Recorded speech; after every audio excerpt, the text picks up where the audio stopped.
যাদবপুর বিশ্ববিদ্যালয়ের উপাচার্য তিনি বুদ্ধদেব সাউ তিনি ছিলেন আমার সঙ্গে এবং তিনি যে কথাটা বারবার বলছেন যে তিনি কোর্টের সিদ্ধান্ত হবে এবং সেই কোর্টের সিদ্ধান্ত হবে এবং কোর্টে সিদ্ধান্ত তিনি বাড়ি থেকে বেরোনোর পর তিনি বললেন যে দুটো চিঠি তার কাছে এসছে, একটা রাজভবন থেকে চিঠি এসছে এবং অপর একটি চিঠি এসেছে রাজ্য সরকারের তরফ থেকে। সুতরাং সেই দুটো চিঠি নিয়ে এখন তিনি যে ফাউন্ডেশন ডে সেই ফাউন্ডেশন ডে অনুষ্ঠানে তিনি যাচ্ছেন, সেই ফাউন্ডেশন ডের অনুষ্ঠানে তিনি যাচ্ছেন এবং তিনি অন্যদিন যেভাবে গাড়ি নিয়ে বেরোন সেই গাড়ি নিয়ে না বেরিয়ে আজকে তিনি নিজে হেঁটে যাচ্ছেন যাদবপুর ইউনিভার্সিটি চত্বরে। সেই ছবি দেখতে পাচ্ছেন।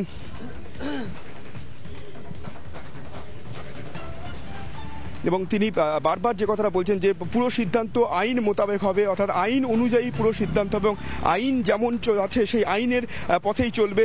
এবং তিনি যে কথাটা বলছেন বারবার যে আইন অনুযায়ী সমস্ত সিদ্ধান্ত এবং সেই ছবিটা দেখা যাচ্ছে তিনি যাচ্ছেন বিশ্ববিদ্যালয়ের যে অনুষ্ঠান রয়েছে সেই অনুষ্ঠানে তিনি অংশগ্রহণ করতে যাচ্ছেন। সকাল 9টার সময় শিডিউল আছে যে বৈঠক হবে, সেই বৈঠকের পরেই তিনি জানতে পারবেন যে তার ভূমিকা কি আজকে এই যে বিশ্ববিদ্যালয়ের সমাবর্তন। ইতিমধ্যেই ছাত্রছাত্রীরা আসতে শুরু করেছে বিশ্ববিদ্যালয়ের সমাবর্তন অনুষ্ঠানে যোগ দিতে।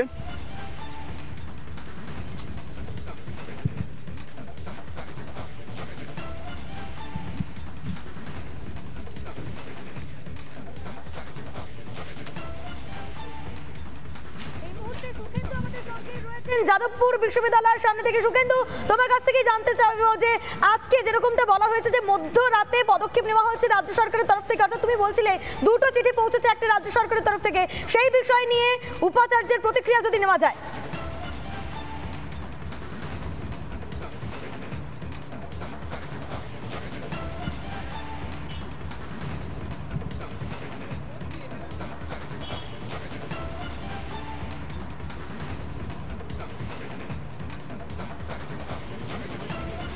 এই মুহূর্তে আপনারা দেখতে পাচ্ছেন সরাসরি সেই ছবি যেখানে যাদবপুর বিশ্ববিদ্যালয়ের উপাচার্য বুদ্ধদেব সাউ তিনি বিশ্ববিদ্যালয়ের উদ্দেশ্যে রওনা দিয়েছেন আজ সমাবর্তন অনুষ্ঠান এবং সমাবর্তনের আগের দিনেই যাদবপুরের জট